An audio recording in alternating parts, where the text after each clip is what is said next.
सरकारी बागवानी कृषि विज्ञान केंद्र IVRI इज्जतनगर बरेली। आज मशरूम उत्पादन प्रशिक्षण का चौथा दिन है। इसमें लास्ट में बताया जाता है कि मशरूम की बिक्री कैसे करें और उसका आर्थिक विश्लेषण भी आपको समझाया जाता है। लेकिन ये एक अनुमानित है आर्थिक विश्लेषण, हर एक कृषक का अलग अलग हो सकता है। जैसी लागत लगाएंगे उस तरह की आर्थिक विश्लेषण बन के आएगा। जैसे बटन मशरूम का उत्पादन और उसका आर्थिक विश्लेषण में मैंने पिछली भी एक स्लाइड दिखाई थी। इसमें है कि लघु विधि से तैयार प्रति कुंटल कंपोस्ट, यदि यंत्रीकृत कंपोस्ट है तो उसमें 16 से 22 किलोग्राम मशरूम मिलता है प्रति कुंटल कंपोस्ट में।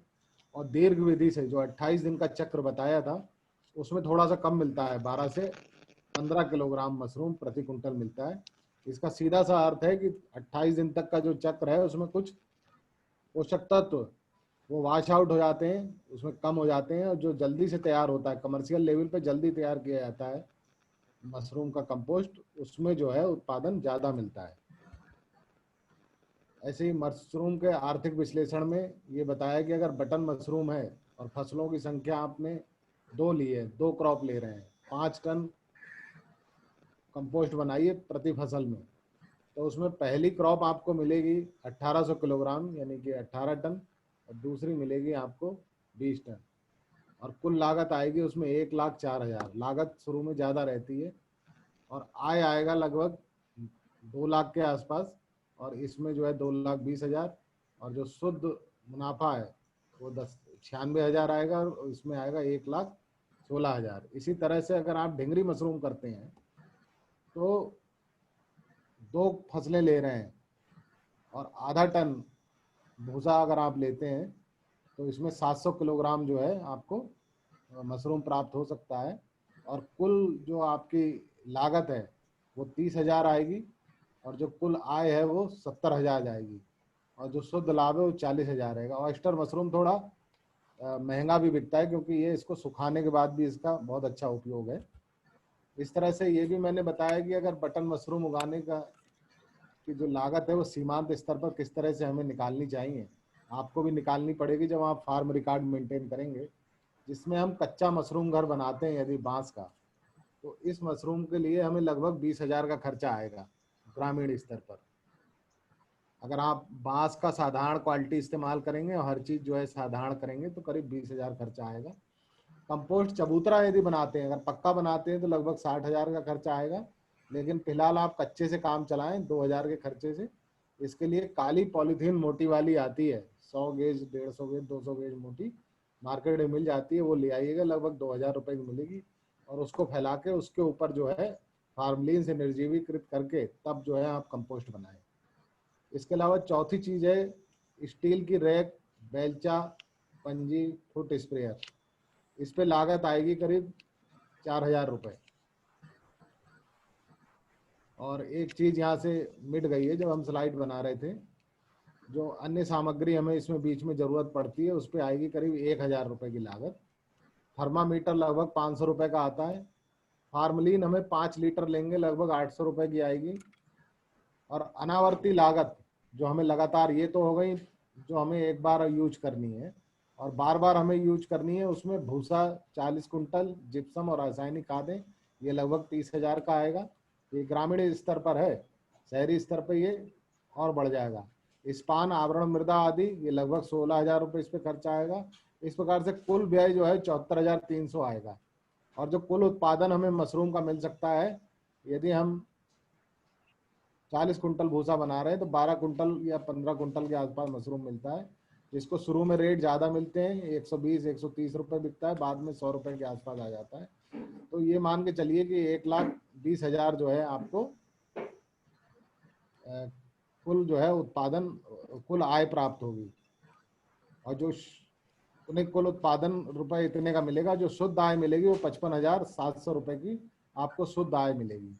तो मशरूम शुरू में देखने में बहुत अच्छा लगता है और आय के दृष्टिकोण से देखें तो लगता है बहुत कम है, लेकिन यदि इसी को हम अगर डबल कर लें, यदि कुछ किसान भाई 2 झोपड़ी या 4 झोपड़ी बनाते हैं तो यही जो है लागत हमारी बढ़ जाती है, क्योंकि कई इनपुट जो है आपस में एक दूसरे से इंटर रिलेटेड होते हैं, तो लागत जो है निश्चित रूप से कम होगी और आय जो है बढ़ेगी।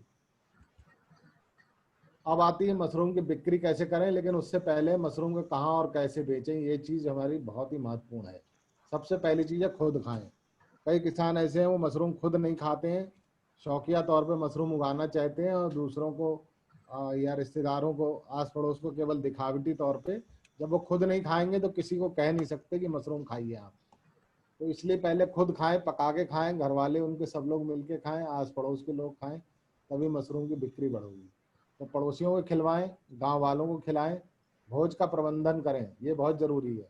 इसका लिए मैं ये बताऊं कि किस दिन मशरूम आपके पास ज़्यादा हो गया तो गांव वालों के बीच में बैठ के उन्हें बता दो कि भाई आज हम मटर मशरूम बना रहे हैं, इसकी चाट आपको खिलाएंगे।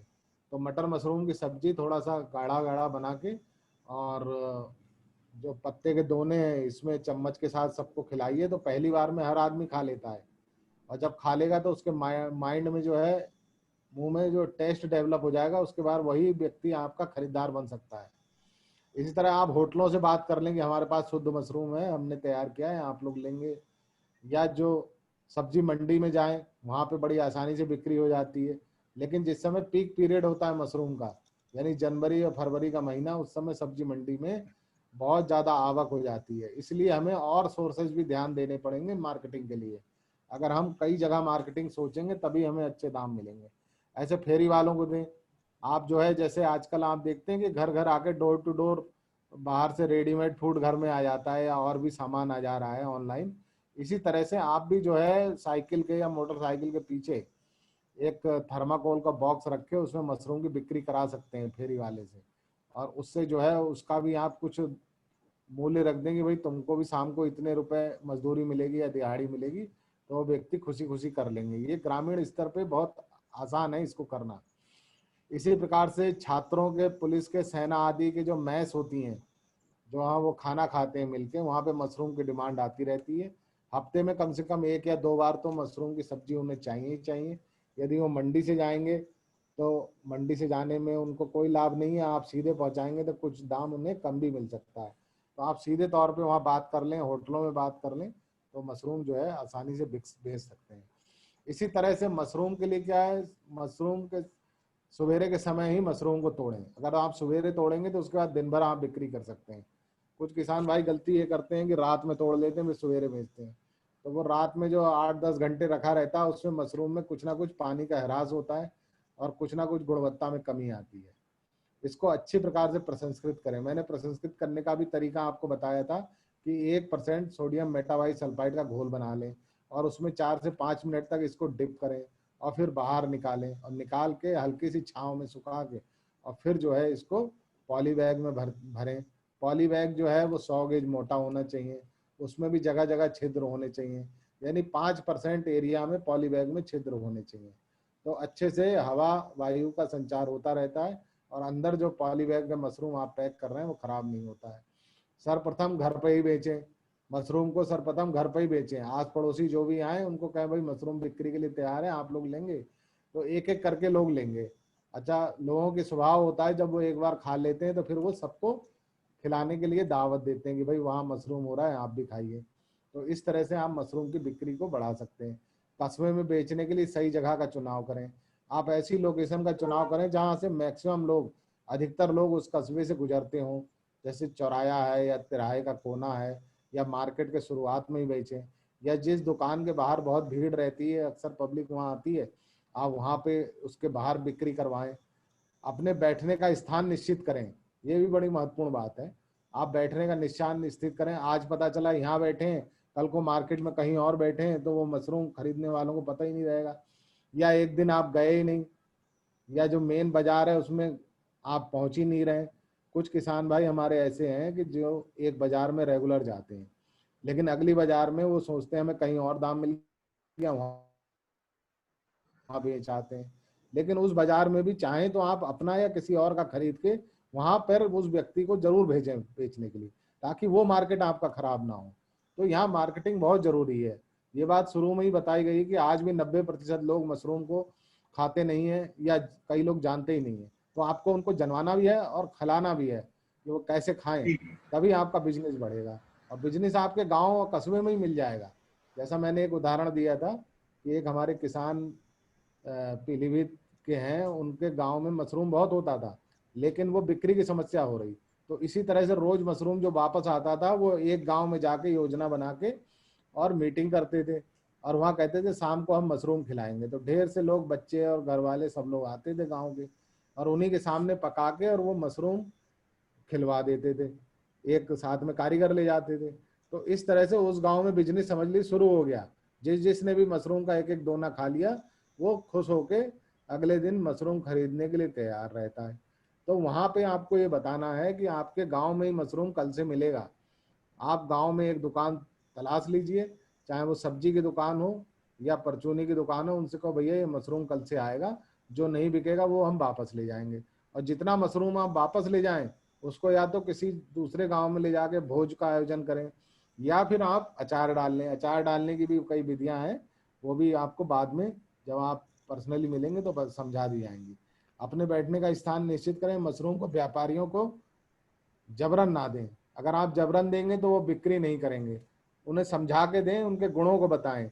इसलिए पहले दिन जो आपको ट्रेनिंग दी गई उसमें ये बात स्पष्ट बताई गई कि मशरूम के गुण क्या क्या हैं। जब आपको ये जानकारी होगी तभी आप किसी से बातचीत कर सकते हैं, नहीं तो हर आदमी कहेगा अरे इसमें तो भूसे की बदबू आ रही, कोई उसमें कमी निकालेगा। जैसी वो कमी निकाले आपके पास उत्तर होना चाहिए, आप तुरंत उनका उत्तर दीजिए।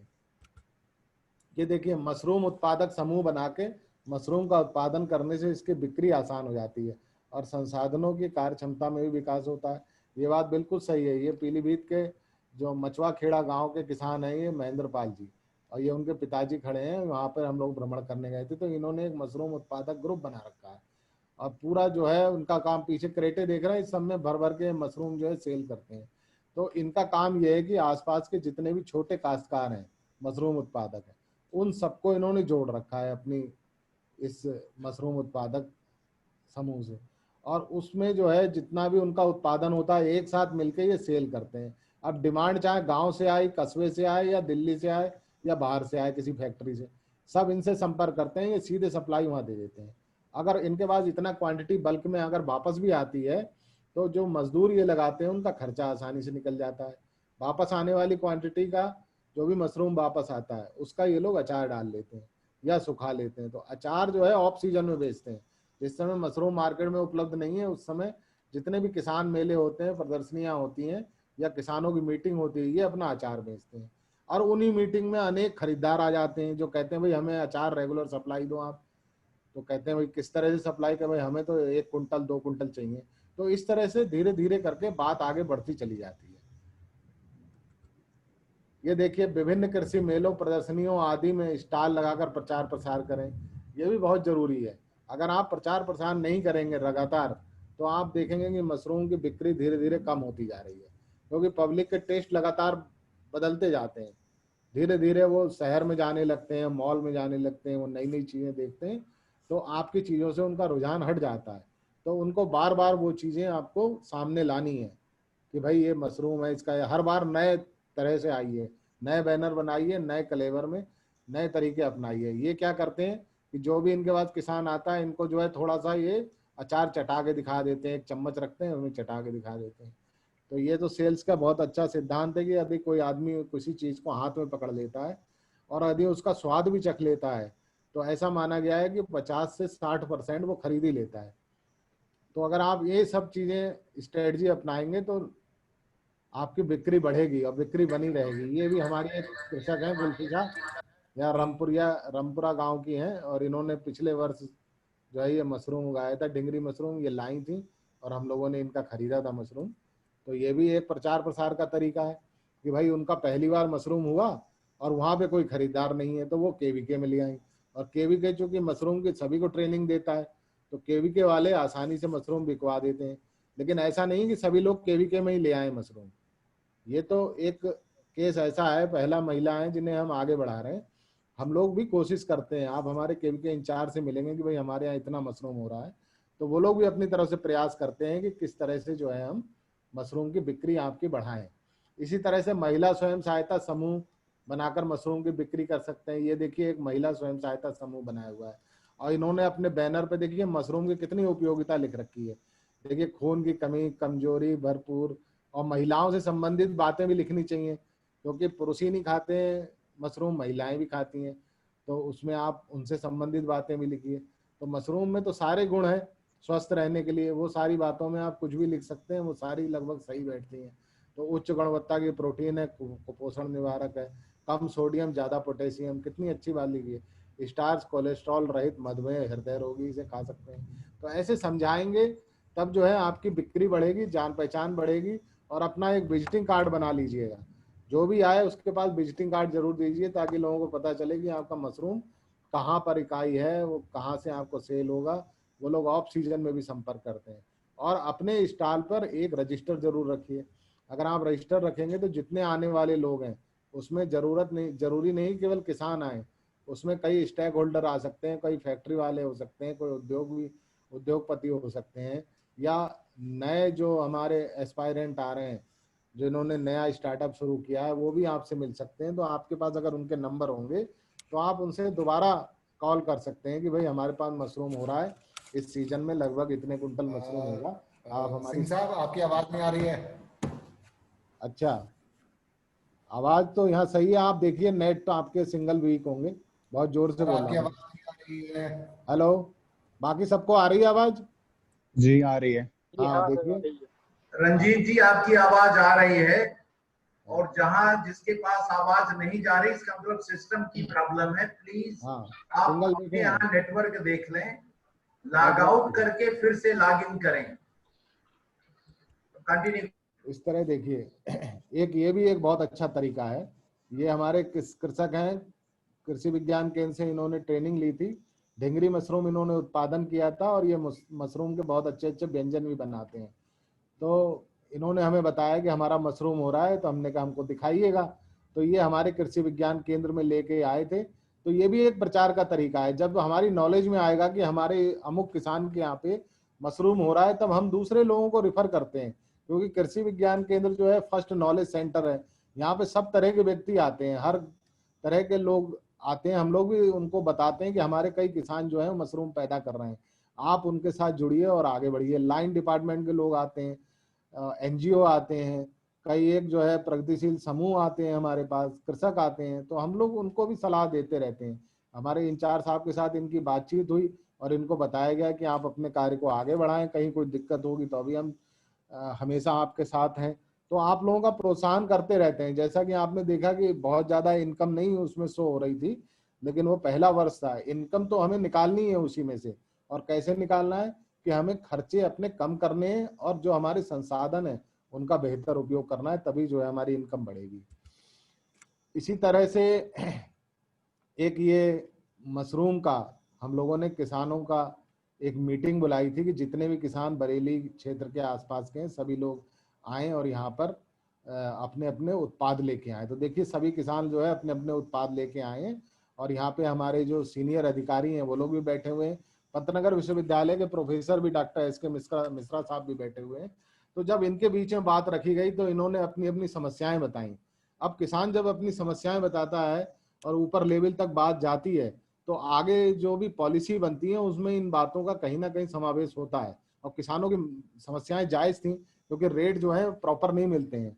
तो अभी सरकार जो कि मेन फूड पे ध्यान ज्यादा दे रही है, जैसे हमारा ध्यान गेहूं गन्ना या दलहन तिलहन है, लेकिन आने वाले दिनों में सरकार की प्राथमिकता इन पे भी है कि मशरूम जैसा जो उत्पाद जो हमारे कुपोषण को दूर करने में बहुत बड़ा सहायक है, और ग्रामीण स्तर पर ये जो लोग नॉनवेज नहीं खाते हैं उनके लिए प्रोटीन का बहुत बड़ा स्रोत है, और टेस्ट भी लगभग वैसे ही देता है।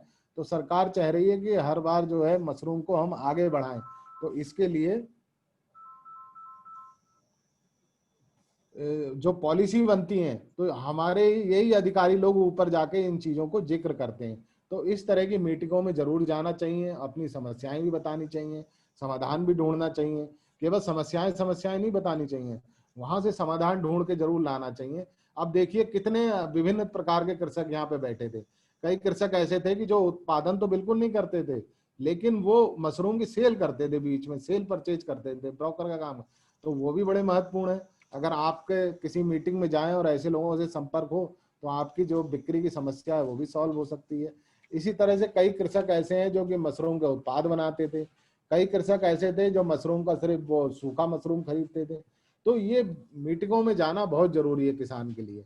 तो मीटिंगों में जरूर जाएं, अपने उत्पाद को ले जाएं और अपनी एक पहचान भी बनाएं। अपने साथ हमेशा विजिटिंग कार्ड रखें, आपस में एक दूसरे से शेयर करें। जो भी लाइन डिपार्टमेंट है वहां तक भी ये बात जब पहुंचती है तो उसमें आप लोगों को लाभ ही होता है।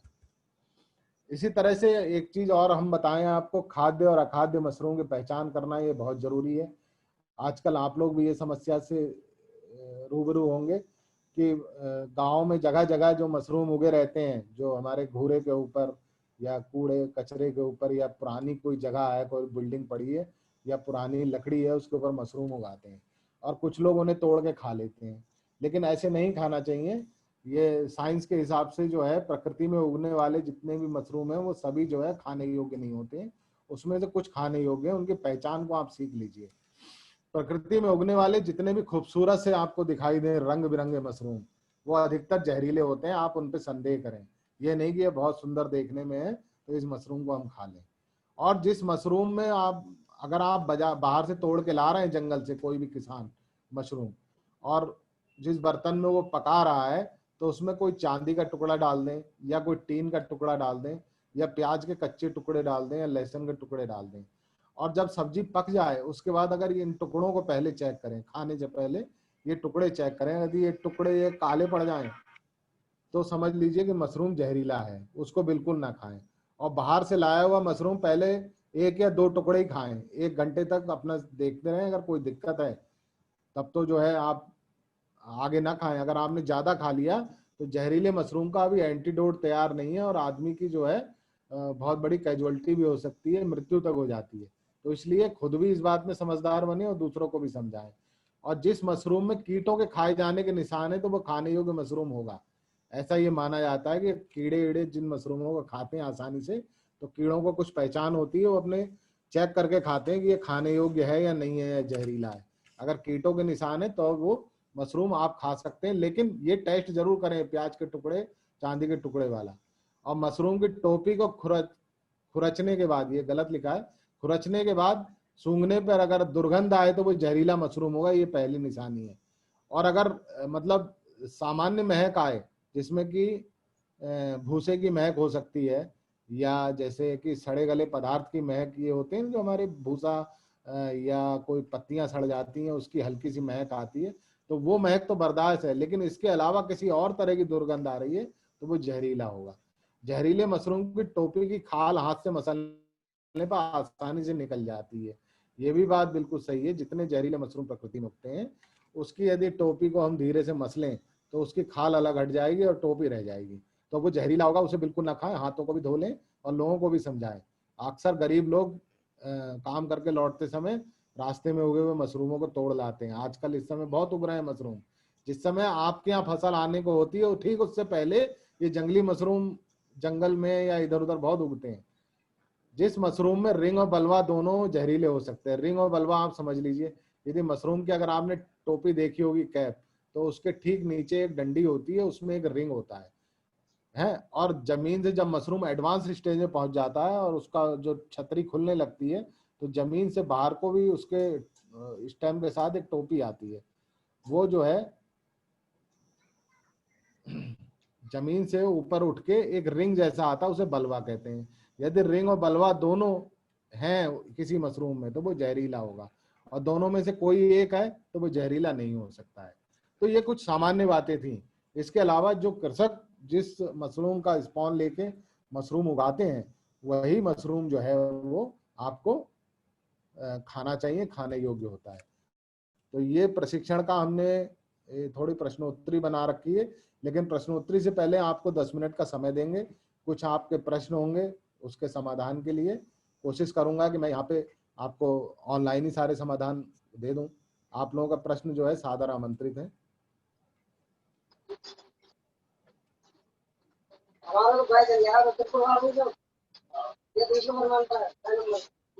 हेलो, आवाज साफ नहीं आ रही। सर मेरा क्वेश्चन है। हाँ सर मैं प्रतीक, सर मेरा क्वेश्चन ये है सर, अगर इसे कॉमर्शियली से ग्रो करना चाहता है इंस्टेड ऑफ लाइक फार्मिंग है, जैसे कि छोटे स्तर पे या फिर एक रूम में या 2 रूम में, पर बड़े स्तर पे करना है जिसमें बड़े रैक हो, स्टील वाले रैक्स लगा के, रो कॉलम बना के, तो सर उसके लिए ये टेक्निक क्या हम उसे इस्तेमाल कर सकते हैं या फिर उसके लिए कोई दूसरी तरीके से उसको उगाया जाता है? नहीं, टेक्निक तो यही है, जब आप कोई भी मशरूम उगाएं कमर्शियली, उससे जी। पहले 1 साल आप अपने हाथ से ये घरेलू स्तर पे करना सीख लीजिए। और स्टील की रैकों के स्थान पर जो है आप अगर बांस की बनाएं तो वो लो जी। कॉस्ट भी रहती हैं, हल्की रहती हैं, आसानी से बन जाती हैं।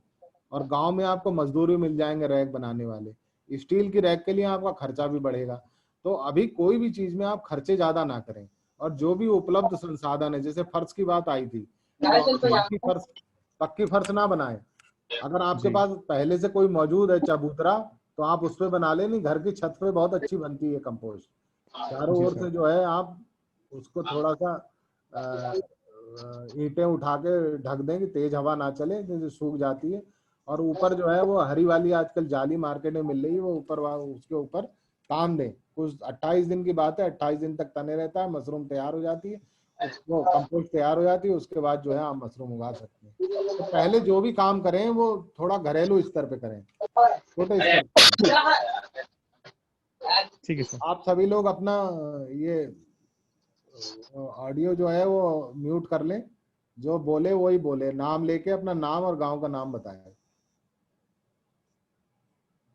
हेलो हेलो, कोई प्रश्न आपका? आवाज नहीं आ रही। हेलो। हाँ बोले। हाँ जी सर, मेरा नाम श्याम पटेल है, मैं नवाब। जी, आवाज कट गई। हेलो। हेलो। हाँ, हाँ। फटाफट तो बोले। सर मैं ये पूछना चाह रहा था, जो आपने 100 गेज की पॉलीथीन बताई थी, जो पॉली बैग, तो वो माइक्रोन में आती हैं, तो वो कितने माइक्रोन की होगी?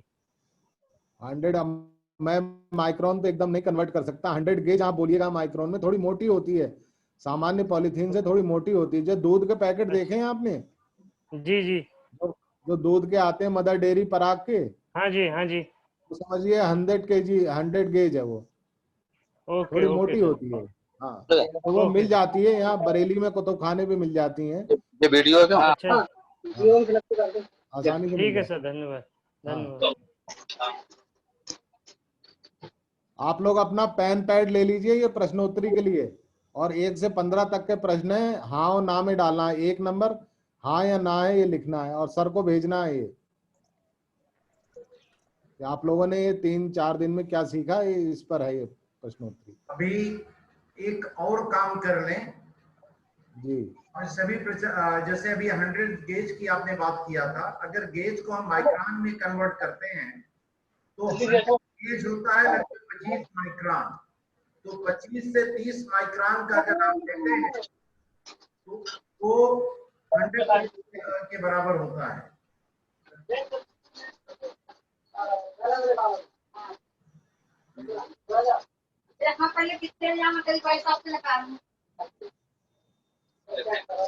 अपना ऑडियो ऑफ करें और लोगों से थोड़ा दूर हटें, उनको कहें कि वो दूसरे कमरे में जाएं।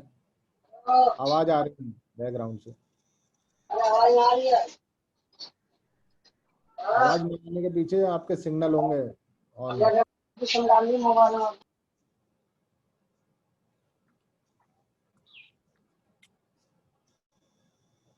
ये प्रश्न आपको सब दिखाई दे रहे हैं? यस सर, दिख रहे हैं। हाँ, फटाफट नोट करिए, बता दीजिए मुझे। मशरूम अंधेरे कमरे में उगाया जाता है, पहला प्रश्न है। मशरूम की खेती प्रजाति अनुसार वर्ष भर की जाती है, दूसरा प्रश्न है। मशरूम में जिप्सम 7वीं पलटाई में मिलाते हैं। मशरूम का कंपोस्ट बनाने में कुल 8 पलटाई करनी पड़ती, 28 पलटाई करनी पड़ती हैं। सफेद बटन मशरूम में कवक जाल बनने के लिए तापमान 15 से 18 डिग्री सेंटीग्रेड होना चाहिए। अधिक ठंडे क्षेत्र में मशरूम के कंपोस्ट में सीरा मिलाया जाता है। ढींगरी मशरूम में भूसे को कंपोस्ट बनाने के लिए 8 से 10 घंटे पानी में भिगोते हैं। सफेद बटन मशरूम में स्पान 1 कुंटल कंपोस्ट पर 1 किलोग्राम मिलाते हैं। मशरूम का स्पान केवल गेहूं के दाने के ऊपर ही बनाया जा सकता है। मशरूम कक्ष में आर्द्रता 50 से 55% होनी चाहिए। खाने वाले मशरूम में रिंग और बलवा दोनों होते हैं, अभी बताया है मैंने। मशरूम में कार्बोहाइड्रेट और फैट अधिक मात्रा में पाया जाता है। वैज्ञानिक विधि से तैयार कंपोस्ट को मशरूम का भोजन कहते हैं। तैयार मशरूम को उखेड़कर तोड़ना चाहिए। ये तोड़ने के तरीकों में मैंने बताया था। मशरूम में काम आने वाले सभी औजार उपकरणों को फार्मलिन से उपचारित करना चाहिए।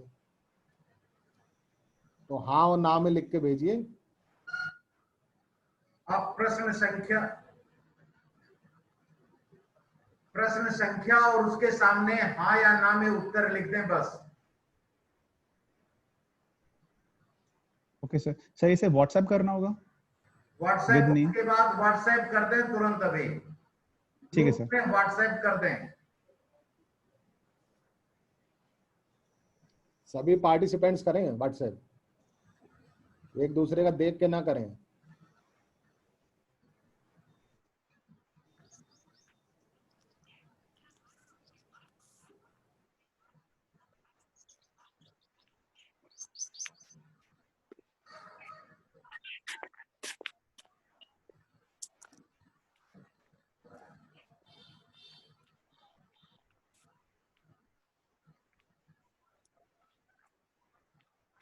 सर मेरा एक क्वेश्चन है।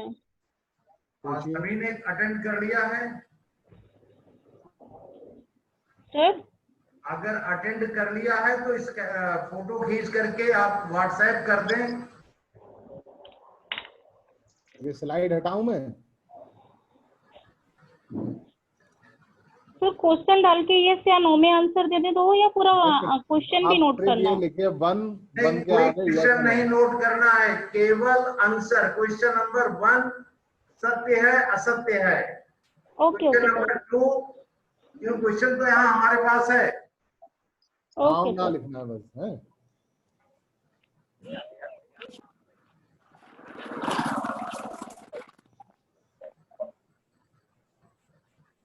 और अनम्यूट वही लोग करें जिन्हें प्रश्न पूछना है, अन्यथा इसको म्यूट मोड में रहने दें। इमरान अली जी बार बार आप अनम्यूट कर लेते हैं।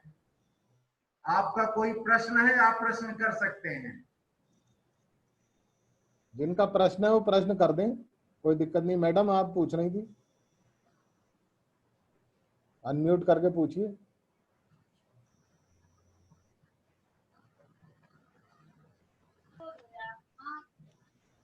इमरान अली जी आपका कोई प्रश्न है?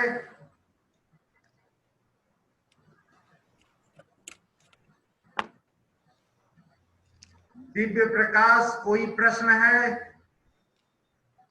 सर मेरा एक क्वेश्चन है, मैं प्रतीक बात कर रहा हूँ बरेली से।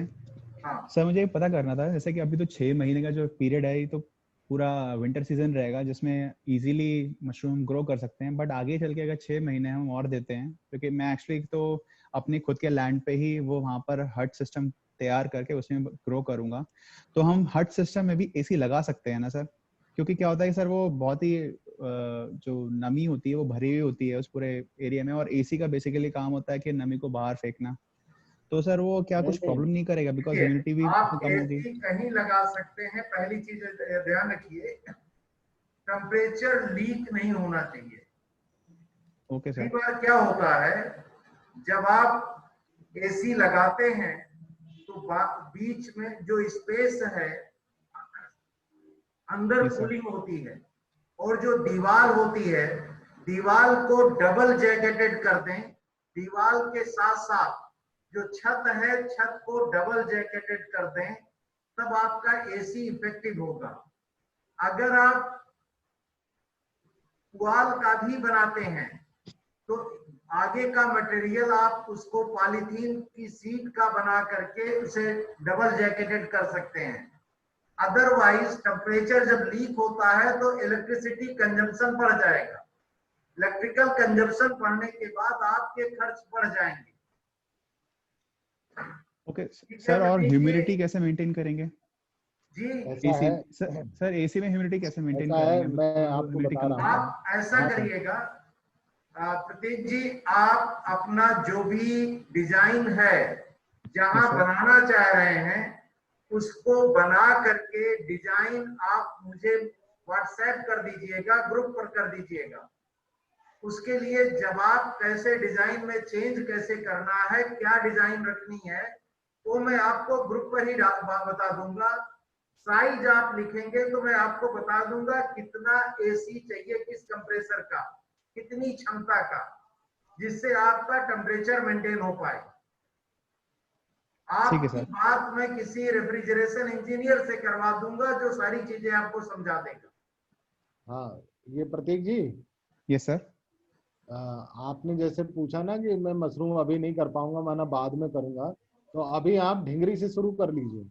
नहीं सर, मैं मशरूम तो अभी से ही शुरू करूंगा। मेरा बस ये था, मैं ये कहना चाह रहा था कि मैं विंटर में तो इजीली होता है वो, मैं उस प्रोसेस को फॉलो करूंगा और वो होगा भी। बट सर मैं एक्चुअली क्या पूरे साल का मैं एक्चुअली इसे कमर्शियली इसे करना चाह रहा हूँ, ना कि एग्जैक्टली जस्ट कुछ 6 महीने की इनकम के लिए। आप पहले तो सर मैं ऐसा है ना, पहले मशरूम को उगाना सीख लीजिए, फिर धीरे धीरे आगे बढ़िएगा। और अभी एसी में ना करके कोई ऐसा घर ढूंढिए जहाँ नीचे तहखाना हो। कभी कभी कुछ मकान पुराने बने खड़े रहते हैं गाँव में, नीचे तहखाना भी हो जाता है, तो वो ढूंढिए आप, उस तहखाने में आप करिए। तहखाने का किराया भी सस्ता होगा अगर किराए पे लेंगे तो तहखाने में आप ऑटोमेटिक टेम्परेचर मेंटेन रहता है। और टेम्परेचर मेंटेन करने का तरीका है और भी है कि आप तहखाने की दीवार को छोड़ के अंदर जो है वो झोपड़ी नुमा वो बना लीजिए स्ट्रक्चर, और बाकी जो हिस्से में दीवारों में पानी छिड़कते रहिए। अगर बहुत गर्मी है तो अंदर जो है ठंडक बनी रहेगी और मशरूम आसानी से उगता रहेगा। Okay sir. और जैसे अगर ठंड बहुत ज्यादा है, सभी लोग ध्यान दें, अगर ठंड ज्यादा है और ठंड से टेम्परेचर ऊपर उठाना है तो आप जो इमर्शन रॉड नहीं होती, इसे बाल्टी में हम पानी गर्म करते हैं इसे डाल के, तो इस तरह का जो है आप एक बाल्टी ले लें और उसमें इमर्शन रॉड में पानी गर्म करें। उसकी भाप से जो गर्मी बनेगी वो गर्मी में ह्यूमिडिटी भी होगी और उससे जो है आपका टेम्परेचर राइज कर जाएगा। कभी भी डायरेक्ट ये रूम हीटर ना लगाएं। अगर रूम हीटर लगाएंगे तो खुश्की हो जाएगी और मशरूम ऐसे खुशक खुशक हो जाएंगे, वजन भी कम होगा उनका और बाजार में बिक्री योग्य नहीं रहेंगे। तो बस आप टेम्परेचर, ह्यूमिडिटी, ये दो चीजें प्राथमिक रूप से मेंटेन करिए। और उसके बाद जो है आपको मेंटेन करना है मॉइस्चर लेवल और एसेप्टिक कंडीशन, यानी कि जो निर्जीवीकृत अवस्था है, और इसके साथ जो है CO2 लेवल, कार्बन डाइऑक्साइड, बार बार खोलें बांधे ना उसे। जितना CO2 लेवल अच्छा रहेगा 0.1 से 0.15%, मशरूम उतना निकलता रहेगा। ऑक्सीजन लेवल जहां बढ़ेगा मशरूम थोड़ा सा निकलना कम होगा और डंडी लंबी होना शुरू हो जाएगी। ठीक है सर? हाँ, आप पूछिए। सर इसमें नाम और एड्रेस भी मेंशन करना होगा? आप अपना नाम लिख दें का पर्याप्त है। नाम लिख दें, सर की नॉलेज में रहे। सर कल के एक सेशन के लिए एक क्वेश्चन था सर। अंकुर शर्मा बोल रहा हूँ बरेली से। जी सर कल जो डिस्कशन हुआ था ढिंगरी मशरूम के बारे में, उसमें एक कंफ्यूजन था कि जब हम पॉलिथीन हटा देते हैं जी और माइसीलियम ग्रो कर जाता है उसमें जी, और पॉलिथीन हटा देते हैं, उसके बाद फिर उसको क्या पानी का स्प्रे किया जाता है? हाँ, रेगुलर साफ पानी का स्प्रे से उसे नमी बनाए रखते हैं। और दूसरा नमी बनाने का तरीका है, कमरे में नीचे फर्श पे पानी भी फैलाते रहते हैं। पानी हमेशा नीचे फर्श में पड़ा रहे, तो उससे जो है वाष्पोत्सर्जन से नमी वहां बनी रहेगी। हवा में नमी बनी रहेगी तो मशरूम जो है आपके खुशक नहीं होंगे, मशरूम जो है गीले गीले रहेंगे। मशरूम को आपको पता है 70-80% पानी चाहिए, 70-75%, तो इतनी नमी वहां बनी रहनी चाहिए। अगर खुश्की रहेगी तो मशरूम फिर वो कम निकलेंगे और वजन भी कम होगा। अच्छा जी, हाँ थैंक यू। तो मैंने वो बताया था ना, स्प्रे पंप अंदर ही रखना है, बार बार निकालोगे तो इन्फेक्शन आएगा। और पानी का लेगा टब सहित और अंदर से ही पानी का स्प्रे दीवालों पे, छत पे, किनारे सब जगह कर दिया अगर गर्मी ज्यादा है और टेम्परेचर नहीं आ रहा है। तो सर अगर मशरूम निकल रहा होता है और पानी का स्प्रे उस पे करेंगे तो कुछ नुकसान तो नहीं होगा? ऐसे गलेगा वगैरह ऐसा कुछ नहीं होता? करते हैं उसमें तो फुहार लगती है, और अगर मशरूम के ऊपर पानी है तो वो तो अनुभव से आएगा ना करते करते। और बाकी जो है दीवालों पे करना है ना, जो मशरूम कक्ष की दीवारें हैं उस पे करना है। आपको टेम्परेचर अपना डेली नोट करना है। अगर आप रिकॉर्ड नहीं नोट करेंगे तो आपको पता नहीं रहेगा कि पिछले हफ्ते कितना था, आज कितना हो गया। आपको टेम्परेचर मेंटेन वो नोट करके रखना है एक रजिस्टर में। ठीक है, तो मैं समझ रहा हूँ आप सभी लोगों ने प्रश्नों के उत्तर नोट कर लिए होंगे और सर को आप भेज दीजिए। जो लोग भेजेंगे उनका ही समझ लीजिए आगे सर्टिफिकेट बनाएंगे, नहीं सर विचार करेंगे ये एक्टिव पार्टिसिपेंट नहीं है। सर क्या आपका फोन नंबर हो सर उस पे मेंशन है ना ग्रुप पे? रंजीत सर, मैं हाँ प्रतीक मैं बात तो कर रहा हूँ हूँ। ही, ग्रुप पे आंसर मैं दे रहा हूँ और इधर उधर आप लोग मुझसे पूछ रहे हैं, ग्रुप में ही पूछिए। मशरूम से जुड़ी हुई जानकारी अलग से ना पूछें, ग्रुप में ही डालें ताकि और लोग भी लाभान्वित हों। ठीक है सर। क्योंकि कोई भी आदमी पहली बार में मास्टर नहीं होता है। मैं भी आज भी मैं मास्टर नहीं हूँ, मैं आपको रंजीत ट्रेनिंग जी, जरूर दे रहा हूँ लेकिन मैं मास्टर पूरी तरह नहीं हूँ। आप में से रंजीत कई जी, लोग हो सकते हैं किसान मास्टर काम कर करके, रंजीत लोग काम जी, करते हैं, बहुत चीज सीखते हैं। अब मैं ऑडियो सर को दे रहा हूँ आगे के।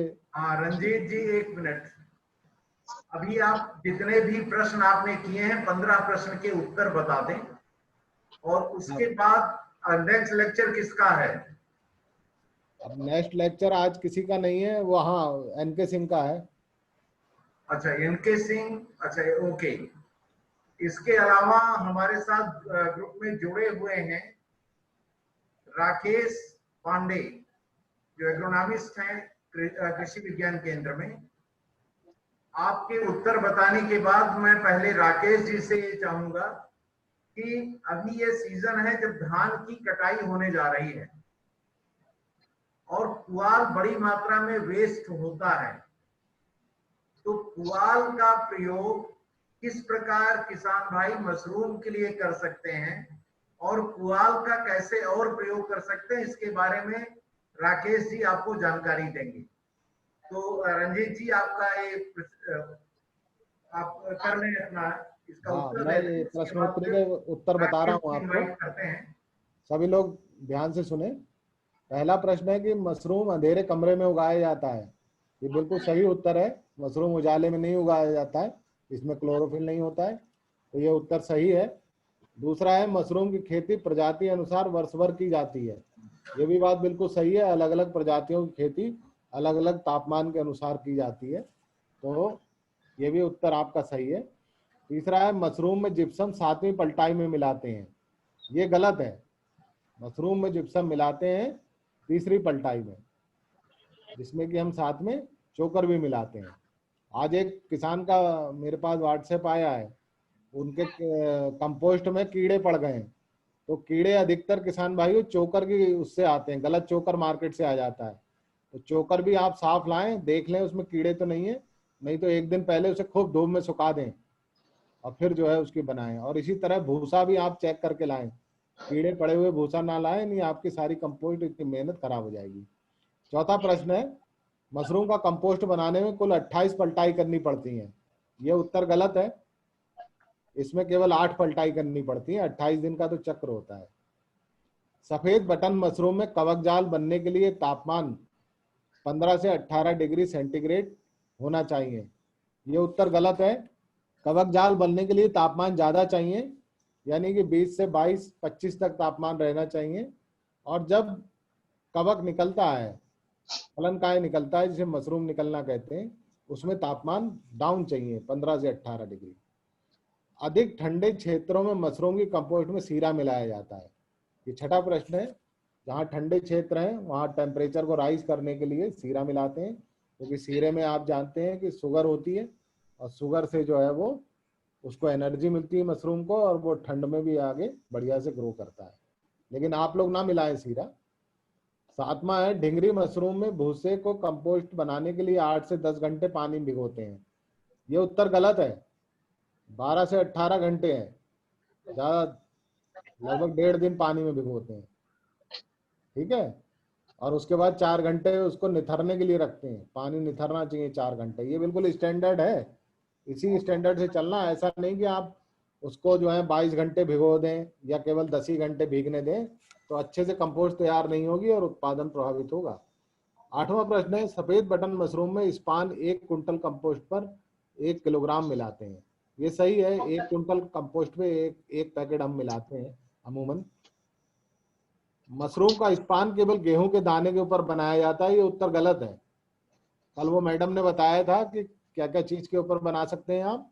जितने भी हमारे ग्रेन है, जैसे गेहूं का है, ज्वार बाजरा का दाना है या मक्के का दाना है, हम उसके ऊपर भी जो, या दालों के ऊपर भी बना सकते हैं। लेकिन वो सब बहुत महंगे पड़ते हैं। गेहूं हमें बहुत आसानी से मिलता है और गेहूं को उबालना धोना ये सब आसान रहता है। तो इस्पान ज्यादातर उत्तर भारत में गेहूं के दाने के ऊपर ही मिलता है, जबकि दक्षिण भारत में जाएं तो ज्वार बाजरे पे मिलेगा आपको। मशरूम कक्ष में आर्द्रता 50 से 55% होनी चाहिए। ये उत्तर गलत है, 80 से 85% होनी चाहिए।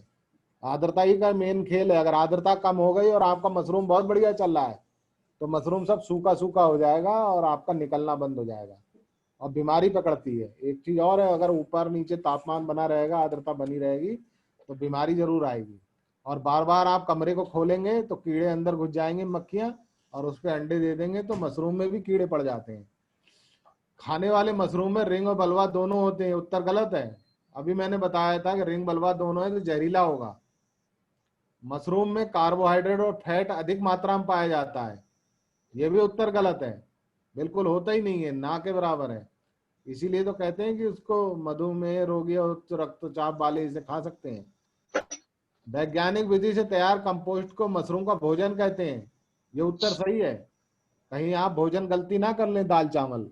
मशरूम का भोजन जो है वो सैप्रोफाइट होता है, और जो भी हम भूसा, या अभी राकेश जी बताएंगे कि धान के पुआल के छोटे छोटे वो कुट्टी काट लें और उससे कंपोस्ट तैयार करें। इसके अलावा कंपोस्ट के और भी सबस्ट्रेट हैं, जैसे मक्के की गिल्ली है जहां जो चीज मिलती है, या आपका जो सोयाबीन की तुर्री है, सोयाबीन का जो भूसा होता है, लाही की तुर्री है, उस पर भी कंपोस्ट हो जाता है। इसके अलावा जो ज्वार बाजरे की कड़वी है उसको भी अब छोटे छोटे टुकड़ों में काट के उसको भी कंपोस्ट तैयार कर लेते हैं। लेकिन सभी तरह के सबस्ट्रेट में मशरूम के उत्पादन अलग अलग होता है। तो आपको जहां भी इजीली अवेलेबल मिले वही वाला जो है चीज सबस्ट्रेट के लिए कंपोस्ट बना है। फिर 14वां प्रश्न है, बहुत बढ़िया प्रश्न है, सुनिए। तैयार, जब मशरूम आपके तैयार हो गए तो उसे उखेड़ कर तोड़ना चाहिए। तो ये भी उत्तर गलत है। मशरूम को ट्विस्टिंग करने का तरीका है, एक तरफ मोड़े, दूसरी तरफ मोड़े, फिर साइड में तीसरी तरफ मोड़ते हुए उसे धीरे से उखेड़ें, वह मतलब तोड़ें। उसे उखेड़ना नहीं है या स्टील के चाकू से संभाल के काटना है। और मशरूम में काम आने वाली सभी औजार उपकरणों को फार्मलिन से उपचारित करना चाहिए, ये उत्तर बिल्कुल सही है। कुछ लोग कंफ्यूज कर रहे होंगे कार्बेंडाजिम बाविस्टिन, तो उससे नहीं करना है, वो तो सिर्फ भूसे को उपचारित करने के लिए वो विधि बताई गई थी। तो मैं उम्मीद करता हूं कि आप लोगों ने ये सारे प्रश्न अपने भेज दिए होंगे सर को और समझ भी लिए होंगे। और अब मैं फिर से जो है ऑडियो अपने प्रभारी कृषि विज्ञान केंद्र को देता हूं आगे ये कार्रवाई संचालित करने के लिए। ठीक है, धन्यवाद रंजीत जी। सेशन आपने काफी अच्छे से चलाया और अच्छी जानकारी दी। कितने पैसे, एक मिनिमम एक्सपेंडिचर क्या होगा और उसको कैसे मार्केट करें, इन सब विषयों में किसान भाइयों ने जानकारी हासिल की। अभी मैं इनवाइट कर रहा हूं डॉक्टर अपने यहाँ से हमारे जो एग्रोनॉमिस्ट हैं श्री राकेश जी को। राकेश जी प्लीज, आप जो पुआल है, इस समय धान का सीजन खत्म हो रहा है, पुआल का प्रयोग किसान भाई मशरूम उत्पादन में कैसे कर सकते हैं, इस विषय में कुछ जानकारी दें। राकेश जी, आप सुन पा रहे हैं?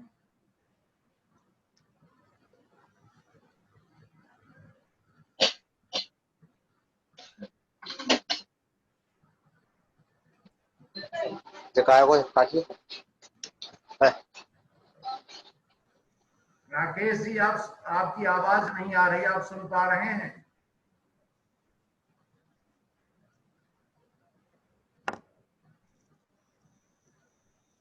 जब तक एनके सिंह को दे दीजिए।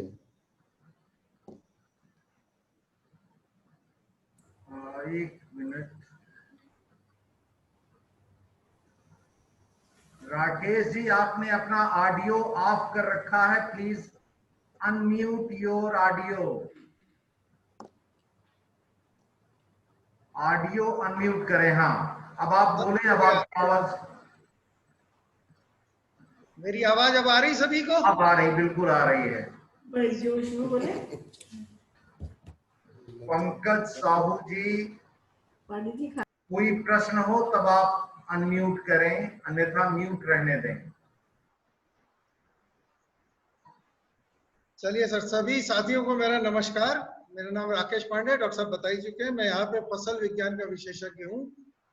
और आजकल जो सबसे गंभीर विषय इस समय चल रहा है कि धान में जो हम धान की कटाई कंबाइन से करते हैं, उसके बाद जो पराली खेत में खड़ी रह जाती है, उसका प्रबंधन हम किस तरह से करें, तो उस पर विशेष रूप से चर्चा करूंगा। मैं थोड़ा जल्दी करूंगा क्योंकि जो प्रेजेंटेशन है वो थोड़ा सा लंबा है। सबसे पहले हमें ये देखना है कि विश्व की कुल भौगोलिक क्षेत्रफल का भारत का हिस्सा जो है मात्र 2.4% है और जल संसाधनों पे हमारी हिस्सेदारी मात्र 4.2% है। और इन संसाधनों पे हमारे विश्व की कुल 17.6% जनसंख्या जो है वो निर्भर करती है। तो हम इस बात से ये समझ सकते हैं कि जो हमारे संसाधन है उन पे कितना ज्यादा बोझ है, कितना ज्यादा लोड पड़ रहा है, ये इस बात से समझ में आता है। इसके बाद विभिन्न राज्यों में जो फसल उत्पादन है, फसल उत्पादन होता है, उसके जो अवशेष हैं उनकी अधिकता कितनी है और कितना अवशेष जलाया जाता है, इसकी जानकारी दी गई है। तो अगर हम उत्तर प्रदेश को देखें तो इसमें 59.97 मिलियन टन फसल अवशेष का उत्पादन होता है। 13.53 मिलियन टन फसल अवशेष जो है अधिक है, मतलब जो हमारा उपयोग है उससे भी ज्यादा है। और 11.92 टन जो है फसल अवशेष जलाए जाते हैं। इसके बाद उत्तर प्रदेश को थोड़ा और विस्तार में दिया गया है। गेहूं, धान, गन्ना का उत्पादन कुल कितने मिलियन टन होता है। उसके बाद देश में कुल 500 मिलियन टन फसल अवशेष होता है, जिनमें से सबसे ज्यादा लगभग 60 मिलियन टन हमारे उत्तर प्रदेश में, 51 मिलियन टन पंजाब में और तीसरे नंबर पे 46 मिलियन टन महाराष्ट्र आता है। ये बहुत ही महत्वपूर्ण स्लाइड है जिसमें कि हम कुल देख सकते हैं कि जो हम फसल अवशेष जलाते हैं उनमें कितना ज्यादा नाइट्रोजन, फास्फोरस और पोटाश का नुकसान होता है। तो अगर हम धान की ही बात कर लें तो 225.9 मिलियन टन फसल अवशेषों को जलाया जाता है, जिससे 1220,000 टन नाइट्रोजन, 542,000 टन फास्फोरस और 2417,000 टन पोटाश ये जलकर नष्ट हो जाती है या इन अवशेषों के साथ नष्ट हो जाती है। इसी तरह से दूसरी जो प्रमुख फसल है हमारी गेहूं, गेहूं में भी 98.9% मिलियन टन जो है फसल अवशेष को जलाया जाता है। 534,000 टन नाइट्रोजन, 237,000 टन फास्फोरस और 1,58,000 टन पोटाश ये हमारी इसके साथ नष्ट हो जाती है। तो ये बहुत ही महत्वपूर्ण बिंदु है जिससे हमें ये पता चलता है कितनी बड़ी मात्रा में हम नाइट्रोजन, फास्फोरस और पोटाश, सिर्फ अगर इन 3 तत्वों की बात करें तो फसल अवशेषों को जलाकर हम नष्ट कर देते हैं। ये इसमें कुछ लक्षित क्षेत्र दिखाए गए हैं जिनमें कि जो लाल बिंदु दिखाए गए हैं, ये लाल बिंदु वाले क्षेत्रों में धान, गेहूं फसल अवशेष, फसल चक्र अपनाया जाता है और इन्हीं में फसल अवशेषों को जलाने की ज्यादा समस्या पाई जाती है। फसल अवशेष को जलाने का कोई ना कोई कारण अवश्य होगा, इसीलिए किसान ऐसा करते हैं। तो जो किसान की तरफ से कारण बताए जाते हैं, अगली फसल की शीघ्र बुआई करने के लिए, खेत साफ करने के उद्देश्य से, मानव श्रम की कमी के कारण, मतलब जो फसल अवशेष कंबाइन से कटाई के बाद खेत में रह जाते हैं उसको हटाने में मानव श्रम की लागत आती है, उसके कारण या इसको हटाने में जो लागत मोटी आ रही है उसके कारण, कंबाइन द्वारा कटाई के कारण, क्योंकि हाथ से के द्वारा जो कटाई की जाती है उसमें फसल अवशेष सारे खेत में से हटा के घर पे पहुंचा दिए जाते हैं, लेकिन जब कंबाइन से कटाई कराई जाती है तो ये विशेष रूप से समस्या होती है। और ये समस्या मुख्य रूप से हरियाणा, पंजाब, उत्तर प्रदेश और पश्चिम बंगाल, ये 4 प्रदेशों में मुख्य रूप से ये समस्या हो रही है। फसल अवशेष जलाने के में 4 मुख्य बिंदु हैं: पोषक तत्वों तथा जैविक कार्बन की हानि, लाभदायक मृदा सूक्ष्मजीवों की मृत्यु, मृदा आवरण तथा कार्बनिक पदार्थ की कमी के कारण मृदा में अपरदन यानी मृदा कटाव, और धुएं व राख के महीन कणों के कारण वातावरण प्रदूषित होना या जो हमारा पर्यावरण है उसका प्रदूषित होना, और श्वास संबंधी बीमारियों का होना। ये 4 मुख्य रूप से 4 वर्गों में बांट सकते हैं। अब बात आती है फसल अवशेषों को जलाने के क्या नुकसान है हमारे, क्या क्या हम खोते हैं फसल अवशेषों को जलाने से। तो यदि हम 1 टन या 10 कुंटल धान की पराली को जलाते हैं तो लगभग 5.5 kilogram nitrogen, 2.3 kilogram phosphorus, 25 kilogram potash, ये बिंदु महत्वपूर्ण है। पोटाश की मात्रा लगभग 20 से 25 किलोग्राम नष्ट होती है और 1.2 किलोग्राम गंधक के साथ साथ जैविक कार्बन या कार्बनिक पदार्थ भी भारी मात्रा में जला देते हैं हम, जिसको कि नष्ट हो जाता है जलाने के कारण। फसल अवशेषों को जलाने के कारण जो गर्मी उत्पन्न होती है उससे मृदा सूक्ष्म जीवों की मृत्यु हो जाती है। मृदा की ऊपरी सतह में 15 सेंटीमीटर की सतह में कार्बन नाइट्रोजन अनुपात बिगड़ जाता है और इस अनुपात के बिगड़ने से जड़ों का विकास प्रभावित होता है। तो आने वाली फसलों में बेहतर परिणाम नहीं प्राप्त होते, फसल का विकास अच्छा नहीं होता, उत्पादन अच्छा नहीं होता है। और तमाम ग्रीन हाउस गैसेज जिनमें methane, carbon monoxide, nitrous oxide, nitrogen oxide, hydrocarbon, इस तरह के तमाम गैसें बनती हैं जो पर्यावरण को प्रदूषित करती हैं। इसके साथ ही कार्बन डाइऑक्साइड गैसें उत्सर्जित होती हैं, मीथेन जिसमें बड़ी मात्रा है, और इस तरह के जैविक कण उत्पन्न होते हैं जो वातावरण में फैल के हमें जो है सांस लेने में दिक्कत करते हैं, या जो दृष्टता है हमारी देख पाने की क्षमता है, वो देख पाने की क्षमता हमारी कम हो जाती है। बहुत करीब नजदीक का तो हमें दिखाई देता है लेकिन थोड़ी भी दूर का हमें दिखाई नहीं देता है। ये सर्दियों का समय होता है और इस समय कोहरा पड़ रहा होता है, तो धुआं और कोहरा मिलके स्मॉग बनाते हैं और इस स्मॉग के कारण सड़क दुर्घटनाओं में बहुत वृद्धि हो जाती है। हम सभी जानते हैं कि जब से ये नए हाईवे बने हैं तब से गाड़ियों की, वाहनों की स्पीड बहुत तेज हो गई है, तो इस तेज स्पीड में भी जो एक्सीडेंट्स हैं वो बहुत ज्यादा होते हैं। तो ये भी एक इसका दुष्प्रभाव है। साथ ही पर्यटन उद्योग पे, चूंकि सभी ट्रेनें, सभी बसें, सभी यातायात के साधन लेट हो जाते हैं, अपने निर्धारित समय से नहीं पहुंचते हैं, जिसके कारण जो पर्यटन उद्योग है वो भी बुरी तरह से प्रभावित है। फसल अवशेषों का फसल अवशेषों को हम तमाम तरह से उपयोग कर सकते हैं। जैसे पशुओं के बिछावन में हम प्रयोग करते ही हैं आमतौर पे। इस बिछावन को दूसरे तीसरे दिन हफ्ते में जब भी हम उठाते हैं ले जाके खाद के गड्ढे में डाल दें तो खाद के गड्ढे में पोषक तत्वों की मात्रा बढ़ जाती है, जिसमें विशेष नाइट्रोजन की मात्रा बढ़ती है। पशु आहार में पराली को, दोनों को हम पशु आहार में खिलाते हैं, इसमें प्रयोग करते हैं। मृदा पलवार के रूप में आमतौर पर जो नर्सरी की पौध लगाते हैं उसमें हम पलवार के रूप में भी प्रयोग करते हैं इसको। मशरूम उत्पादन, चूंकि आपका प्रशिक्षण मशरूम उत्पादन पे है या मशरूम की ट्रेनिंग है, तो इसमें मशरूम के उत्पादन में भी हम गेहूं के भूसे का प्रयोग करते हैं, धान की पराली का उपयोग करते हैं, और अभी जैसा कि डॉक्टर साहब ने आपको बताया कि तमाम तरह के फसल अवशेषों को, जिनमें दलहनी फसलों के अवशेष हैं, इनका हम मशरूम उत्पादन में प्रयोग कर सकते हैं। कंपोस्ट बनाने में, कंपोस्ट खाद बनाने में हम इसका प्रयोग कर सकते हैं। फल, सब्जी और कांच की पैकिंग में, जो सब्जियां हम मंडी ले जाते हैं तो उसकी पैकिंग में भी इस पराली का प्रयोग कर सकते हैं। स्ट्रा बोर्ड और पैनल ये बनाए जाते हैं बड़ी बड़ी प्रदर्शनियां लगाने के लिए या इस पे सूचनाएं चिपकाने के लिए। तो ये स्ट्रा बोर्ड, पैनल भी बनाने के लिए पराली का अच्छा या अन्य फसल अवशेषों का उपयोग होता है। छप्पर बनाने में, जो इस समय आप देख रहे होंगे आम के पौधे आपने नए लगाए होंगे, और सर्दियों के समय में जब इसमें पाला पड़ रहा होगा उस समय आप इसका छप्पर भी बना सकते हैं पौधों के ऊपर। घरों का छप्पर भी बनाने में प्रयोग कर सकते हैं, हालांकि ये बहुत लंबे नहीं चलेंगे लेकिन फिर भी इसका प्रयोग किया जा सकता है।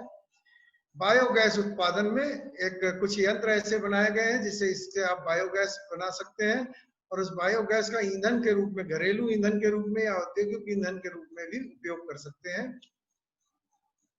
ये तमाम वो नीतियां हैं जो सरकार अपना रही है फसल अवशेष प्रबंधन के लिए, जिसका कि यहाँ पे ज्यादा उपयोग नहीं है, इसलिए मैं इसको स्किप कर रहा हूँ।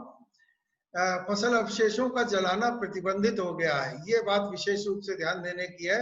आमतौर पे फसल अवशेषों को या धान की पराली को जलाते समय हम सोचते हैं कि कोई नहीं देखेगा अगर हम रात को जलाए आएंगे, लेकिन किसान भाई इस बात को भूल जाए। हर समय उपग्रह के द्वारा, सैटेलाइट से निगरानी होती है और निगरानी करने के बाद देश में किसी भी जगह, जिस जगह पे इसके निगरानी सेंटर है, वहां से जिस किसान ने भी पराली को जलाया है उसके नाम से जानकारी आ जाती है कि इस किसान ने इस तारीख को ये पराली जलाई है, और इसके द्वारा उस किसान की या उस खेत की पहचान की जा सकती है। तो हम ये ना सोचे कि अगर रात को हम जलाए आएंगे तो किसी को पता नहीं चलेगा, इसलिए इसको छुप छुपा के भी जलाने की प्रयास ना करें, और जो उपयुक्त तरीके हैं उनको अपनाएं। इसके बाद 2 एकड़ से कम, इसमें आर्थिक दंड का भी प्रावधान है। अगर आप दोषी पाए जाते हैं तो आर्थिक दंड का भी प्रावधान है। 2 एकड़ से कम क्षेत्रफल वाले कृषकों को 2,500 रुपए का, 2 से 5 एकड़ वाले 5,000 रुपए, और 5 एकड़ अधिक क्षेत्रफल वाले किसानों को 15,000 आर्थिक दंड का प्रावधान है इसमें। तो इसको हल्के में ना लें और पूरी सावधानी बरतें कि आपके खेत में ना तो आप स्वयं आग लगाएं, ना कोई अन्य व्यक्ति आग लगा पाए। अब बात आती है कि इस पराली का प्रबंधन हम किस तरह से करें। तो गेहूं में तो आमतौर पे हम कंबाइन के बाद एक भूसा बनाने की मशीन चलती है जिसको कि प्रयोग करते हैं, और धान का भूसा, गेहूं का भूसा जो है बना के रख लेते हैं। ये मशीन जो है छूट पे भी मिल रही है, इस बारे में आगे चर्चा करेंगे। तो इस मशीन का प्रयोग करके किसान भाई गेहूं का भूसा आमतौर पर बना लेते हैं। कंबाइन इसमें पराली में थोड़ी सी दिक्कत आती है, उसके लिए अन्य उस पर हम लोग चर्चा करते हैं। पैडी स्ट्रॉ चॉपर कम श्रेडर, ये एक कृषि यंत्र है जिससे कि कई तरह की फसलें, धान, ज्वार, बाजरा, मक्का, सूरजमुखी आदि तमाम और दलहनी फसलों के भी आप अवशेष को छोटे छोटे टुकड़ों में बांटकर एक समान रूप से पूरे खेत में फैला सकते हैं, और पलवार के रूप में ये पूरे खेत में बिछ जाएगा, जिसके बाद आप अन्य यंत्रों का प्रयोग कर सकेंगे। चित्र में आप देख भी रहे हैं कि 2 यंत्र दिखाए गए हैं, विभिन्न तरह के दो यंत्र जो कि इसी कार्य को करते हैं, और पराली को जमीन की सतह से काट के एक समान रूप से पूरे खेत में बिखेर देते हैं। इसको बिखेरने के बाद आप आरएमबी प्लाव या जो मोल्ड बोर्ड प्लाव है उसका प्रयोग करके इस पराली को मिट्टी के नीचे दबा सकते हैं, या जीरो टिलेज या अन्य मशीनों से गेहूं की बुआई कर सकते हैं। इसके बाद zero tillage forty seed drill आती है, जो किसान भाई हाथ से गेहूं की कटाई कर रहे हैं, जैसा कि आप चित्र में भी देख रहे हैं। हाथ से गेहूं की कटाई करने के बाद अगर खेत में पर्याप्त नमी है तो जीरो टिलेज मशीन से सीधे गेहूं की बुआई कर दीजिए। इसमें खेत कम डिस्टर्ब होता है, और जो ठूंठ रह गए हैं धान के, ये ठूंठ धीरे धीरे आगे चल के गल जाते हैं और खेत को कार्बनिक पदार्थ बड़ी मात्रा में प्रदान करते हैं। तो इस मशीन का प्रयोग आप उन स्थितियों में करेंगे जब आपका खेत समतल हो, खेत में पर्याप्त नमी हो और गेहूं की धान की कटाई हाथ से की गई हो। इन परिस्थितियों में आप इस मशीन का प्रयोग कर सकते हैं, और इस मशीन का प्रयोग करने से आपके मृदा कटाव में कमी आएगी, सिंचाई जल की बचत होगी, समय, ईंधन और इन सब की बचत के साथ साथ गेहूं की बुआई समय से हो जाने के कारण उत्पादन में बहुत बड़ा फायदा आपको होगा। इसके बाद दूसरा यंत्र है हैप्पी सीडर। आमतौर पे जब कंबाइन से धान की कटाई की जाती है तो कंबाइन से धान की कटाई करने के बाद हम देखते हैं कि घुटनों तक करीब फसल अवशेष या धान के जो ठूंठ है वो खड़े रहते हैं खेत में, और इनको जब तक हटा ना लें या जब तक इनका कोई निपटारा ना कर लें तब तक हम इसकी बुआई नहीं कर सकते, ये समस्या आती है। लेकिन ये हैप्पी सीडर नामक जो यंत्र बनाया गया है, ये यंत्र इन घुटनों तक खड़े हुए ठूंठों में गेहूं की सीधे बुआई करने का यंत्र है, और इसमें 2 तरह के पार्ट जुड़े होते हैं। एक तो जीरो टिलेज मशीन होती है और उसके आगे एक कटर लगा होता है। ये कटर गेहूं की लाइनों के आगे आने, यानी जो हल्का आपका जीरो टिलेज का फाल है उसके आगे आने वाली पराली को छोटे छोटे टुकड़ों में काट के और 2 लाइनों के बीच में बिछाता चला जाता है, जिससे कि उन लाइनों में फसल अवशेष की तरह से कह लीजिए पलवार बिछ जाती है, और लाइनों वाला हिस्सा जो है खुला रहता है। उन लाइनों में शीघ्र ही आपका गेहूं का जमाव हो जाता है, और जमाव होने के बाद गेहूं बढ़ने लगता है, और पानी और खाद के यूरिया के प्रयोग के साथ साथ जो पराली रह गई थी खेत में बची हुई वो सारी धीरे धीरे करके गल जाती है और बड़ी भारी मात्रा में खेत को कार्बनिक पदार्थ प्रदान करती है। तो खेत की तैयारी पे होने वाला सारा व्यय बच जाता है। इसमें गेहूं की बुआई समय से होने के कारण उत्पादन भी अच्छा मिलता है इस विधि कृषि यंत्र के साथ प्रयोग करने में, और साथ साथ पानी की और श्रम की सभी चीजों की बचत होती है। तो ये बहुत उपयोगी यंत्र है और इसके प्रदर्शन भी कृषि विज्ञान केंद्र द्वारा कराए जा रहे हैं। गत वर्ष भी कुछ किसानों को कराए गए थे और इस वर्ष भी कराए जाएंगे। तो जो किसान भाई इंटरेस्टेड हैं, जिनकी की कंबाइन से कटाई होती है, खेत में पर्याप्त नमी रहती है, खेत समतल है, तो किसान भाई संपर्क कर सकते हैं कृषि विज्ञान केंद्र से इन यंत्रों के प्रयोग के द्वारा अपने खेत में प्रदर्शन कराने के लिए। इसके बाद मल्चर या पलवार मशीन, जब कंबाइन से कटाई के बाद, जैसा कि आप नीचे चित्र में देख रहे होंगे, मल्चर चलने के बाद सारी पराली जो है एक पलवार की तरह पूरे खेत में समान रूप से बिछ जाती है।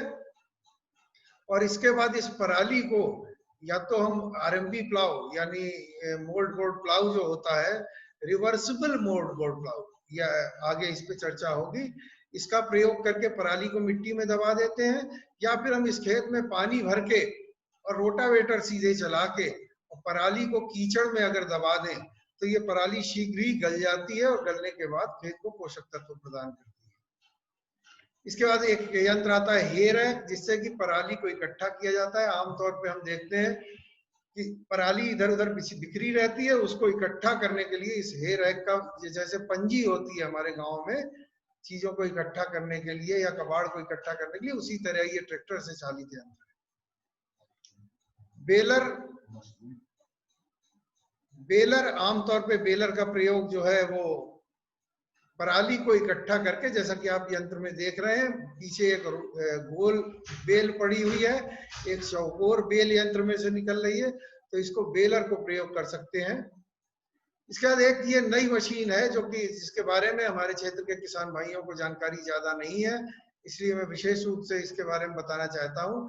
कंबाइन जो होती है जब कटाई करती है तो उसका लगभग 12 से 18 फीट का आगे जो ब्लेड होता है वो होता है, और ये ब्लेड जब कटाई करते हुए आगे बढ़ता है तो अपने पीछे जगह जगह पे पराली के ढेर फेंकता जाता है। ये ढेर 4-5 फीट में फेंक देता है। तो इसके कारण जब तक ये ढेर नहीं हटाए जाएंगे किसान भाई आगे के कृषि कार्य नहीं कर पाते हैं, और यही मुख्य कारण है जिसके कारण किसान भाई खेत में आग लगाते हैं। तो ये जो आपको सुपर एसएमएस सिस्टम दिखाई दे रहा है, ये कंबाइन के पीछे ही लग जाता है, और जो कंबाइन से 18 फीट से जो कबाड़ निकल के आता है, जो पराली निकल के आती है, उसको ये और महीन टुकड़ों में काटता है और उसके बाद फिर से 12 से 18 फीट में उड़ा देता है। तो जब सुपर एसएमएस लगी हुई कंबाइन से आप धान की कटाई करेंगे तो कटाई करने के बाद कहीं पे भी आपको पराली के ढेर पड़े हुए मिलेंगे नहीं। तो ये एक नया यंत्र है, इसका भी आप प्रयोग कर सकते हैं। बल्कि अगर कहा जाए तो बिना इस यंत्र के लगाए कोई भी कंबाइन चलाना प्रतिबंधित है। आज की तारीख में, पिछले वर्ष इसको प्रतिबंधित कर दिया गया था, और इसलिए प्रयास ये करें कि जिन किसान भाइयों के पास या जिनके पास भी कंबाइन है वो अपने कंबाइन में ही सुपर एसएमएस यंत्र लगवा लें, और नई जितनी भी कंबाइन आ रही है उसमें ये लगाया आ रहा है, क्योंकि पंजाब में ये पूरी तरह प्रतिबंधित है, उत्तर प्रदेश में भी प्रतिबंधित है, दिल्ली हरियाणा यहाँ भी प्रतिबंधित है। तो इसके बिना कंबाइन से कटाई करना जो है वो प्रतिबंधित इसीलिए किया गया है क्योंकि किसान भाइयों को बाद में दिक्कत ना हो। तो इस यंत्र का जानकारी करें और इसका प्रयोग करने का प्रयास करें। जो कृषि उपयोग इस फसल अवशेष प्रबंधन के उपयोगी यंत्र हैं, जिनमें हैप्पी सीडर है, चॉपर कम श्रेडर है, मल्चर है, रिवर्सिबल मोल्ड बोर्ड प्लाव है, या जिन यंत्रों की यहाँ पे आपको जानकारी दी गई है, इन यंत्रों पे सरकारी अनुदान है। और अगर कोई farm machinery bank, custom hiring centre या सहकारी समिति, पंजीकृत किसान या कृषक उत्पादक संघ, इस तरह के संस्थाएं इन यंत्रों को खरीदना चाहती हैं तो उनको 80% तक अनुदान पे ये यंत्र दिए जा रहे हैं। यानी अगर 1 लाख का यंत्र होगा तो मात्र 20,000 में इन समितियों को मिल जाएगा। अगर कोई कृषक व्यक्तिगत उपयोग के लिए इन यंत्रों को लेना चाहता है तो उसको 50% तक अनुदान है। ये सरकारी व्यवस्था है, और इसके लिए कृषि विभाग की वेबसाइट पे ऑनलाइन पंजीकरण हो रहा है, और उसके बाद जो ऑनलाइन पंजीकरण के साथ साथ पहले आओ पहले पाओ की नीति अपनाई जा रही है। तो जिन लोगों ने पंजीकरण करा लिया है उनके लिए ये उपलब्ध है यंत्र। इसके साथ ही आप सभी को धन्यवाद जो आपने ये अति आवश्यक जानकारी सुनी। और मैं थोड़ा सा ऐसा मान के चलता हूं कि इस जानकारी को आप अपने अन्य किसान साथियों में भी अपनाएंगे, फैलाएंगे, और ये एक बहुत बढ़िया अवसर है। इस अवसर पे हम मशरूम की खेती के लिए, क्योंकि इसमें फसल अवशेषों का हमें कुछ ना कुछ प्रबंध करना है, तो तरह तरह के, जैसे सब्जी हम मंडी ले जाते हैं या फल मंडी ले जा रहे हैं और उसमें हमारी बहुत सी सब्जियां या फल डैमेज हो जाते हैं, तो वहां पे इस फसल अवशेषों का प्रयोग कर सकते हैं, या स्ट्राबोर्ड कंपनी से संपर्क कर सकते हैं, उनसे अपने क्षेत्र के पराली का इकट्ठा कॉन्ट्रैक्ट करा सकते हैं। पंजाब में इस तरह की कई परियोजनाएं चल रही है जहां पे कंपनी ने पूरे के पूरे गांव आहरित कर लिए हैं, गोद ले लिए हैं, और उस गांव से जितनी पराली निकलती है वो सारी ले जाते हैं।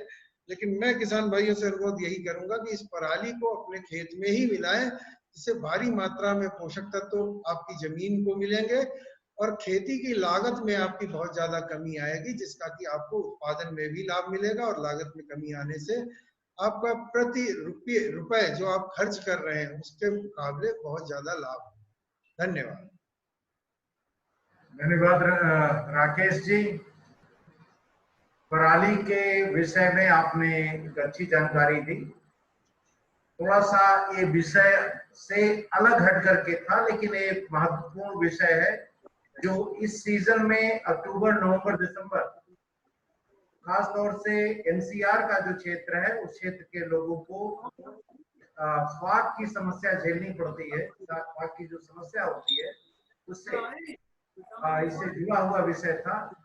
इसके अलावा आप देखिए पराली का जो प्रयोग है एज ए वेस्ट, बहुत सारी चीजों के लिए बताया है राकेश जी ने, तो आप उस पराली का प्रयोग मशरूम उत्पादन के लिए कर सकते हैं, बहुत ही सफलता पूर्वक कर सकते हैं। तो इसी के साथ ये सेशन आज का और प्रशिक्षण हम लोग समाप्त कर रहे हैं। कोई भी राकेश जी आप अनशेयर कर दीजिए स्क्रीन। कोई किसी विषय पर किसी भी पार्टिसिपेंट का कोई भी प्रश्न हो वो प्रश्न कर सकता है। हेलो जी सर, मैं रजनीश बात कर रहा हूँ सर। वेस्ट डिकम्पोज रजनीश जी, पहले तो नथू सिंह जी से मेरी प्रार्थना है कि नथू सिंह जब आपको कोई बात कहनी हो तभी आप करें सिस्टम को, थोड़ा बता दीजिए। में रहने दें। मैं बार बार म्यूट करता हूं, आप अनम्यूट कर देते हैं, इससे आपके पीछे से जो आवाजें आती हैं उससे सारे लोग डिस्टर्ब होते हैं। जिसको बात पूछनी है केवल वही अपना अनम्यूट करके प्रश्न करे प्लीज। हाँ रजनीश जी आप क्या कह रहे थे अब बताएं। हाँ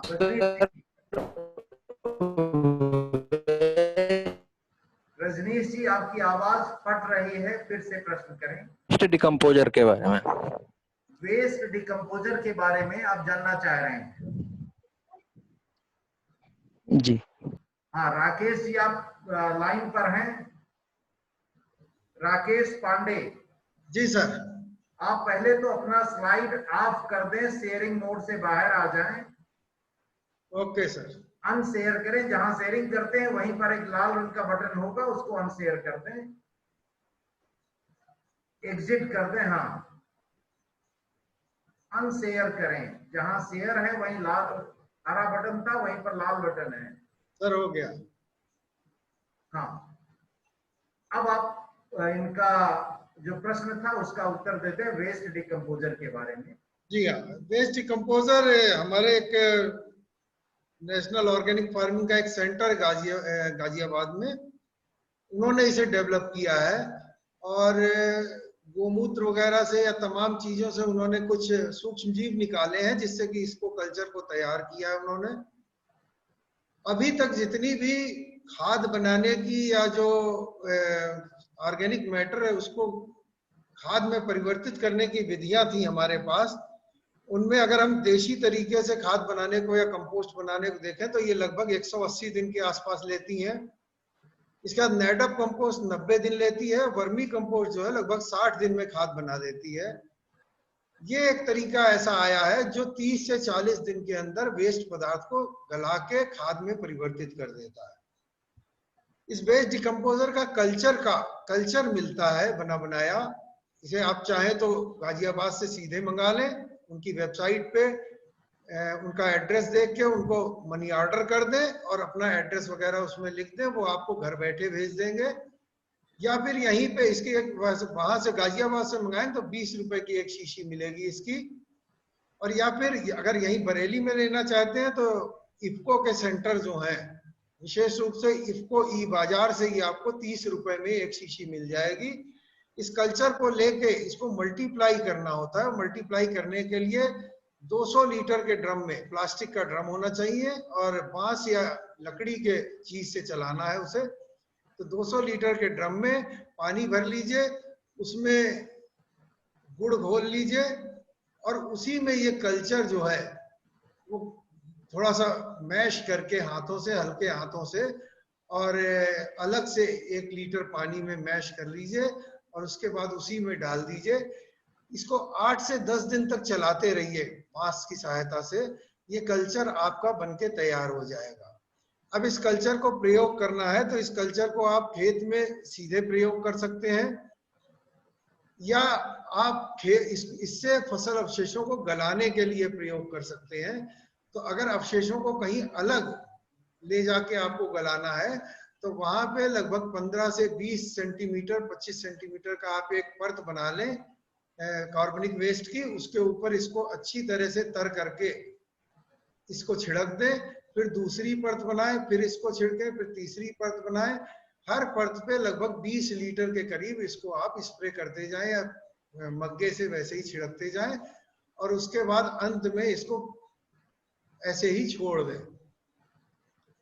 इसमें नमी जो है वो लगभग 50-60% करीब नमी रहनी चाहिए।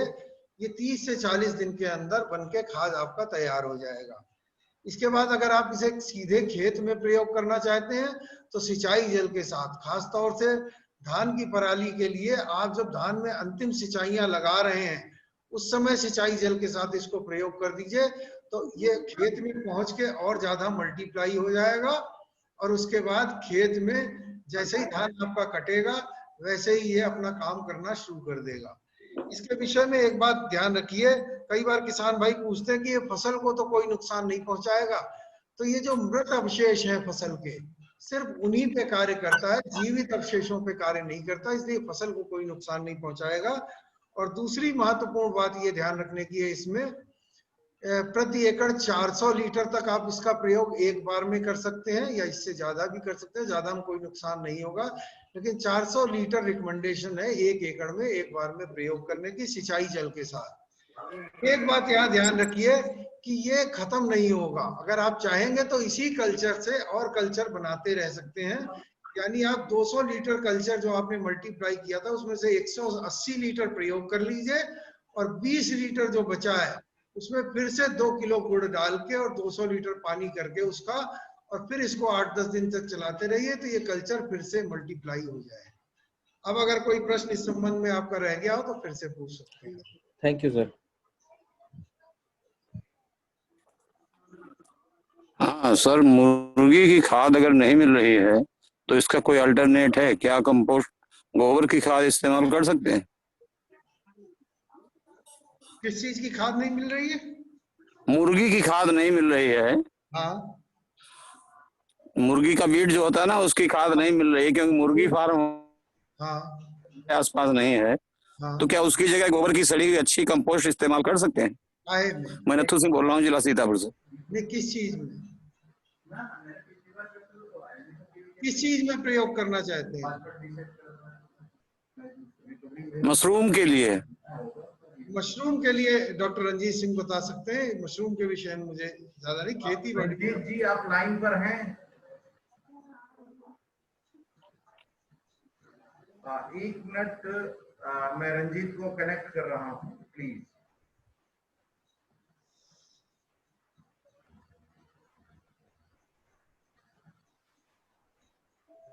हाँ सर, क्या बताया, आवाज नहीं आई साहब। एक मिनट, रंजीत को हम लिंक कर रहे हैं। वैसे जहां तक मेरा विचार है, हमें बहुत ज्यादा बहुत तरह के प्रयोग कर नहीं सकते इसमें, क्योंकि ये खुद एक फफूंद है। तो गोबर की खाद जो भी हम इस्तेमाल कर रहे हैं उसमें और तरह के फफूंद लेके आ सकती है, और उनको कोई दिक्कत नहीं, उसको हम स्टरलाइज करते हैं। स्टरलाइज करना पड़ेगा। कोई भी हम खाद इस्तेमाल करते हैं जिसे स्टरलाइज करते हैं, स्टरलाइज करना पड़ेगा। और दूसरी चीज कंपोस्टिंग प्रोसेस, जब कंपोस्टिंग प्रोसेस करते हैं मशरूम बनाने के लिए, तो पहला स्टेप में टेम्परेचर राइज होता है, और टेम्परेचर इतना राइज होता है कि सारी चीजें स्टरलाइज हो जाती हैं। और दूसरी चीज ये कि वो गोबर की खाद का प्रयोग करने को और मुर्गी की खाद के लिए, मुर्गी की खाद का सबसे बड़ा जो फायदा होता है, इट रेजेस टेम्परेचर को काफी हद तक बढ़ा देता है, जिसकी वजह से ये पूरे सिस्टम को स्टरलाइज करने में हेल्प करता है। लेकिन और डॉक्टर साहब, इससे मतलब न्यूट्रिएंट पे भी असर पड़ेगा, क्योंकि मुर्गी खाद से जो न्यूट्रिएंट इसलिए मैं रंजीत को देख रहा हूँ लाइन पर, वो गोबर की खाद से नहीं मिलेंगे उतनी मात्रा।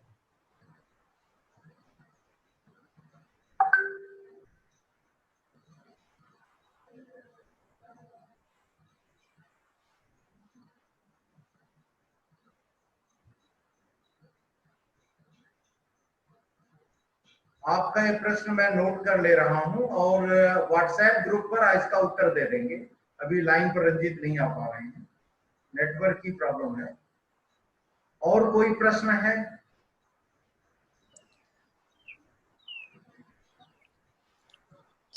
Hello, good afternoon sir. मेरा एक क्वेश्चन है। हाँ बताएं। सर, मशरूम का जब हार्वेस्टिंग हो जाता है उसके बाद जो कंपोस्ट बचता है उसमें क्या हम लोग अर्थवर्म्स इंट्रोड्यूस करवा के वर्मी कंपोस्ट में चेंज कर सकते हैं? राकेश जी, वानी लाइन पर है। ये अपने आप में एक खाद हो गया है, क्योंकि ये इतना कंपोस्ट, इसको स्पेंट जो बचता है हमारे पास, स्पेंट कंपोस्ट में पहले कंपोस्ट कहते हैं। ऑलरेडी ये कंपोस्ट है और इसका प्रयोग हम कंपोस्ट की तरीके से कर सकते हैं। अलग से वर्म डाल करके, इंट्रोड्यूस करके और कुछ करने की जरूरत नहीं है इसमें। लेकिन इसका जो नाइट्रोजन पार्ट होता है, नाइट्रोजन पार्ट ऑलरेडी कंज्यूम हो चुका होता है, थोड़ा सा फाइबर होता है और थोड़ा सा इसके बाद मिनरल्स होते हैं, वही उपलब्ध होता है।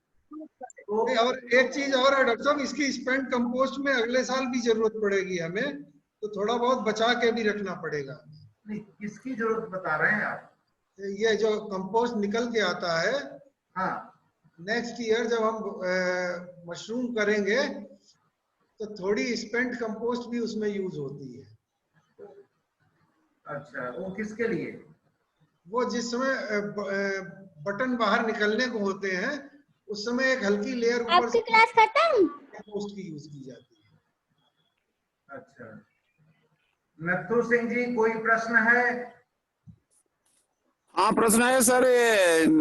भूसा और इसका सब चोकर वगैरह मिला के हमारा 5वां दिन था, तो उसमें सूंडी चारों तरफ घूम रहे हैं थी सुबह, तो उसके लिए क्या करें? भूसा और चोकर कहाँ है? हाँ जी, भूसा और चोकर कहाँ मिला दिया है? घर के आंगन में मिलाया था, फर्श अच्छा है नीचे। हाँ हाँ, तो उसी में सब मिला करके, और उसका ढेर जो बनाया था जैसा आप बताया गया था, हाँ 5 फुट ऊंचा और 4 फुट चौड़ा है, हाँ हाँ, तो उसी हिसाब से बनाया था, तो उसमें सूंडी पड़ गई है। आपने कब किया था ये आज 5वां दिन है। उसमें क्या क्या डाला था? उसमें यूरिया डाला था, चोकर डाला था, और सुपर फास्फेट डाला था, पोटाश डाला था, और भूसा 2 दिन का भीगा हुआ भूसा था। नहीं, तो कुछ गलत हो रहा है, क्योंकि 2 दिन का भीगा हुआ भूसा क्यों डालेंगे? आपने 2 अलग अलग प्रोसेस को मिक्स तो नहीं कर दिया है। एक कंपोस्टिंग बताई गई थी बटन मशरूम के लिए और दूसरी कंपोस्टिंग बताई गई थी ढींगरी मशरूम के लिए। तो कहीं आपने दोनों को मिक्स तो नहीं कर दिया है? हाँ, दोनों को मिक्स कर दिया था। हाँ, तो दोनों को क्यों मिक्स कर रहे एक हैं? सर वीडियो हमने दिल्ली का देखा था तो उसी के हिसाब से बनाया था हमने। नहीं, वीडियो दिल्ली का देखिए यूट्यूब पर। मैं एक बात आपसे क्षमा चाहूंगा, मैं भी ये सारे अरे सर वो नहीं तो आप उसमें कुछ हो सकता है सर। और उसमें दुखद बातें होती है कि कई बार जब हम YouTube पर वीडियो देखते हैं उसका वेरीफाइड वो कंटेंट नहीं होता है, उसकी वजह से कई बार आपको कंफ्यूजन होता है। और अभी जो आपने बना रखा है इसका उपयोग कैसे कर पाएंगे इसके विषय में मैं कोशिश कर रहा हूँ, क्योंकि कंपोस्टिंग रंजीत ने बताई थी। तो रंजीत अगर आपसे कनेक्ट हो जाते हैं, अदरवाइज जो ग्रुप में सारी इंफॉर्मेशन जो आपके क्वेश्चन है वो ग्रुप में डाल दीजिएगा, ग्रुप से आपको आंसर मिल जाएगा। अच्छा, 1 मिनट। ठीक है सर, ठीक है सर।